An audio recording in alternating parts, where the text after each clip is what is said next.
আপনি নাকি আমাকে খুঁজছেন কেন? হ্যাঁ, বিষয়টা আছে যে আপনি ওকে কথা কইবার চেষ্টা বুঝা পারছেন, এই কথা আপনি ছাড়া কাউরে কোন যাইব না। আপনি কি কথা বলবেন? নতুন কোনো পাত্রের সন্ধান দেবেন? আমার কোনো পাত্রের প্রয়োজন নেই। আমার বিয়ের বয়স হলে আমি নিজে পাত্র খুঁজে নিব। আপনি এখন আসতে পারেন। না মানে বিষয়টা হইতেছে যে এই আমি আপনার পাত্রের খবর লিয়ে আহি না, বুঝা পারছেন? এই যে আপনার বাড়িতে যে চাচা আছে না, হ্যাঁ কোলাম এই যে আপনার বাপেরে বিয়া করাবার লেগে ফুসলাইত আছে, বুঝা পারছেন? আব্বা কি আপনাকে নিজের মুখে বলেছে যে তার পাত্রী লাগবে? না মানে আপনার আব্বা কিছু কয় নাই কা, মাগার আপনার আব্বার কোলাম থোড়া থোড়া ইচ্ছা আছে, বুঝা পারছেন? বিষয়টা হচ্ছে আপনার বিয়া হয়ে গেলে গা আপনার আব্বার কি হইব, তো একলা হয়ে যাবো গা।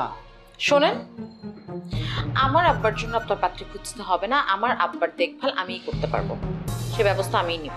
আপনি এখন বাড়ি থেকে বের হন। আচ্ছা আপা, এত বড় একটা খবর দিলাম আর আপনার আমরা খালি হাতে বিদে দিবার চেয়েছেন? হ্যাঁ, আপনার আব্বার বিয়ার কাপড়া লাগাইলে তো আমি বহুত মোটা অঙ্কের টাকা পাইতাম, আপনি বললাম আমার এই মোটা অঙ্কের টাকাতে বঞ্চিত করতেছেন। আচ্ছা ঠিক আছে, আমি আপনাকে 2000 টাকা দিচ্ছি, আপনি আর আমাদের বাড়িতে আসবেন। আপনার আব্বা ডাকলে বিয়াবো না? হ্যাঁ মুরব্বী মানুষ, হ্যাঁ ডাকলে তো না আয়া পারো না। আর আপনার চাচা তো সিদ্ধান্ত নিয়ে লিছে হ্যাঁ বিয়া কইরেই ছাড়বো। এক বাইতে এতগুলা বিয়ার কাম হেনে তো না থাকুন যাব না। আর 2000 টাকায় আমার এই বাইতে বন করবেন না, এটা হইব না। আপনি তো বিরাট ধান্দাবাজ ছিল। এই আপনি কি আমাকে ব্ল্যাকমেল করছেন? আপা হেনে দান্দাবাজি কি দেখছেন? হ্যাঁ, আমরা পোলা মাইয়ার বিয়া সাথে কাম লাগাই, বুঝা পারছেন? এতে কত তকলিফের পিছে পড়ার আগে আমাকে বুঝা পারছেন না? হ্যাঁ, মানুষ আমাকে তুচ্ছ তাচ্ছিল্য করে, বুঝা পারছেন? আর এই কাম করে থোড়া টাকা পয়সা পাই, দেখেন ওর বাদে বিকল আমরা এই মানুষের খেদমত করে বেড়াই। হ্যাঁ, আমরা ভালো কাম করে খাই, এই চুরি চেষ্টা আমি তো আর করি না। আচ্ছা ঠিক আছে, আমি আপনাকে 5000 টাকা দিচ্ছি, আপনি আগামী 1 বছর আমার আব্বার সাথে কোনো কথা বলবেন না। আপা হরে নৌকা কাম করেন, আপনি আপনার বাপ চাচারে এই বিয়া করার আগ্রহতে ফিরাই লিয়ে আহেন, আপনার একটা পয়সা আমি খরচা করা লাগবো না। আপনি গেলাম খামাখা আমার পেটে লাগতে বর্তাছেন। আচ্ছা ঠিক আছে, সেই ব্যবস্থাও আমি করব, কিন্তু আপনি আমাদের বাড়িতে আর কোনোদিন আসবেন না। আচ্ছা ঠিক আছে, অসুবিধা রেখা মাগার আপা আপনি বিয়া আবার দিকে থোড়া নজর দিয়েন। হ্যাঁ, আর শুনেন এই নীরবের লগে আপনার যদি বিয়া হয় না, হ্যাঁ বহুত মোটা অঙ্কের টাকা আমারে দিয়েন, আবার বহুত উপকার হইব, বুঝা পারছেন? সেই বিয়ে আর হবে না, বিয়ে হওয়ার সম্ভাবনা অনেক আগেই শেষ হয়ে গেছে। হ্যাঁ, এই কথা সবটি উপরে উপরে কয়, মাগার তলে তলে আবার ঠিকই কাম করে হারায়। আপনি তো বেশি কথা বললেন।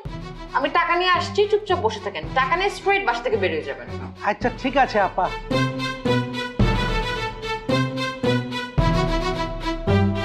একজন সম্মানী লোকরে মানহানি দিয়ে কথা বলছে, বাপ মা কিন্তু একাই নাই। উনি কেটা? উনি রিসোর্টের ম্যানেজার। এই যে উল্টাপাল্টা কথাবার্তা বললা, তুমি তো রিসোর্টের আশপাশ দিয়ে করো। একাল সুযোগ মতো পাইলে এতে কেউ মেয়ে সোজা হয়ে দেবে, বলতে পারছো? দেই তখন কোন বাপে ঠেহায়। শুনেন, আমি ঘর জামাই সমিতির সাংগঠনিক সম্পাদক। আমার গায়ে যদি ফুলের টোকা পড়ে তাইলে গ্রামের সব ঘর জামাইরা একত্রিত হইয়া ওই রিসোর্টে আগুন লাগাই দিব, বুঝছেন?